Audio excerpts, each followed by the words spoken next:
Hello everyone, Happy New Year and welcome to the Switch List. My name is Rick. Today I've got a video for you showing my first attempts at using the XTool D1 Pro Laser that I got for Christmas. So I'm going to show you the software that I use, bring up a design that I created. Not going to go through the specifics of how to use the software. Maybe at some point I'll do a little bit of a tutorial showing building a project from the beginning all the way through. But at this point I'll just load up a project, talk a little bit about the project, and then show you it being cut on the laser, and in the end give you a little bit of a wrap up at the end showing how the project turned out and what I've learned from it. So let's go ahead and get started. So I'm going to start a software called Lightburn.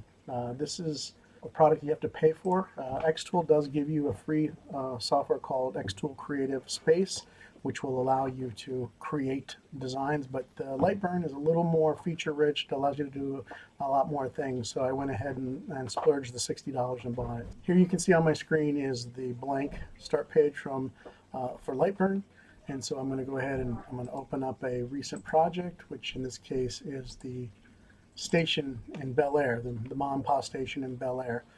Let me go ahead and bring up a photograph of that right here in the video and show you what I'm trying to replicate. And this is just the walls with cutouts for all the doors and windows. What's in blue is the that one will not be cut out. That's just information layer for me, telling me what the Tichy part numbers are for the various windows and doors.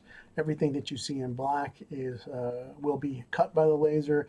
These things up here were some tests cutouts that I did to try to figure out what would be the best speed and laser power in order to cut this 1/16 inch basswood effectively. And what I ended up going with, if you look over here, is you can see the 5 millimeters per second, 50% power, and it cuts just fine. One thing I do want to show you real quick that I think is kind of cool about the software is once you have your design, you can go ahead and say preview. What this will do is it will show you how the laser is going to do the cutout. So if I just click play, it cuts it in, it does it in real time if you want to do that, but I'll go ahead and speed it up so we can see it's showing you the black is obviously where it's cutting, the orange lines or red, whatever they are, is when the laser head is moving without cutting. And so you can see what happens as it, or how it's going to progress through the cutting job. So, okay, so that's that.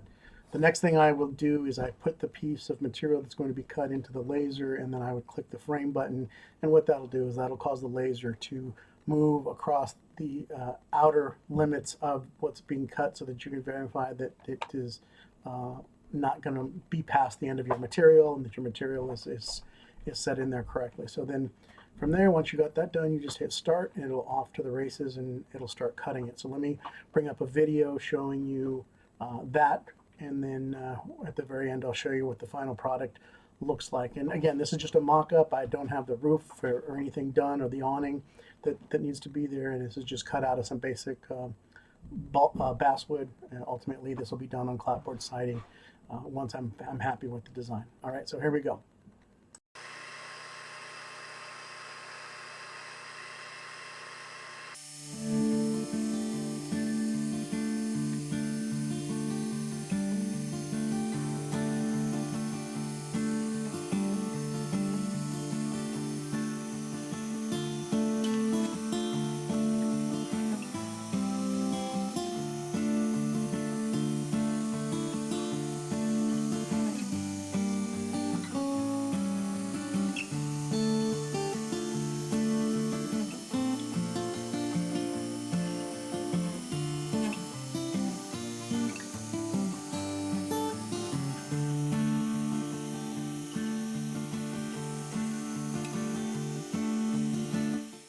Okay, and so here is the assembled mock-up. There's still a few things that are incorrect in the design, which is why I did this out of some inexpensive sheet basswood, so I could figure out what I got wrong and what I got right before I actually commit to some clapboard siding, which would be more appropriate for the station. But overall, I think it turned out pretty well. I'm very pleased. I've ordered the windows and doors that I need from Tichy. I'm going to actually pick those up at the Springfield show at the end of this month. we'll test fit all of those, make sure all my dimensions are correct for all of the openings, and then of course I also have to work on the roof and the awning pieces, which I'm planning to cut those out of some cardstock, and then they will be actually the awning. I think I'm going to cut out of styrene because it's a raised seam roof, and I haven't been able to find any off-the-shelf product that works for the way the station actually was. So I think what I'll do is just simply use some plain styrene sheet and then add some styrene strip material to create the raised seams, and do that all myself. And then the roof will just be cardstock, which I do plan to cut with the laser cutter as well, and then shingles will be applied on top of that when it's all said and done. So anyway, I think that's a pretty good, I was going to say first project, but I've actually, this is the second thing, well, it's actually the third thing I've tried cutting out with the laser. This one behind here that you can see, this was the very first attempt with some scrap clapboard siding that I had. You can see that I was having some trouble getting things aligned properly, and I was trying to reuse material. So there's a couple of things here. We've got an extra cut there. So that was the first thing, and let me grab the second thing real quick. Okay, so this is the first or the second thing I actually cut out. I did this with some 1/8" balsa wood that I bought. It's as you can see, it's quite thick, but I actually have the Tichy windows and doors tacked in. This is based upon photographs of the station, the Maryland-Pennsylvania Railroad station in Towson, Maryland.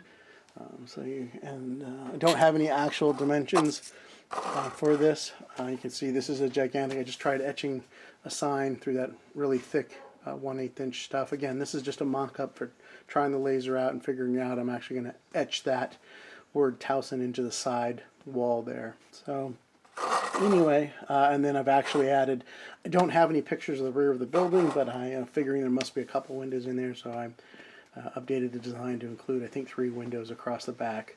So anyway, that was the second thing that I did. It's actually fully assembled, and I can stick it on the layout as a placeholder once I re-glue the door back on. So anyway, so that's a quick look at what I'm doing with the XTool D1 Pro Laser that I got for Christmas. I'm really enjoying it, and I'm looking forward to doing a lot more projects with it. Thanks so much for watching. I really appreciate it. If you enjoyed this, please hit the like button, hit the subscribe button, and I will see you down the rails. Take care.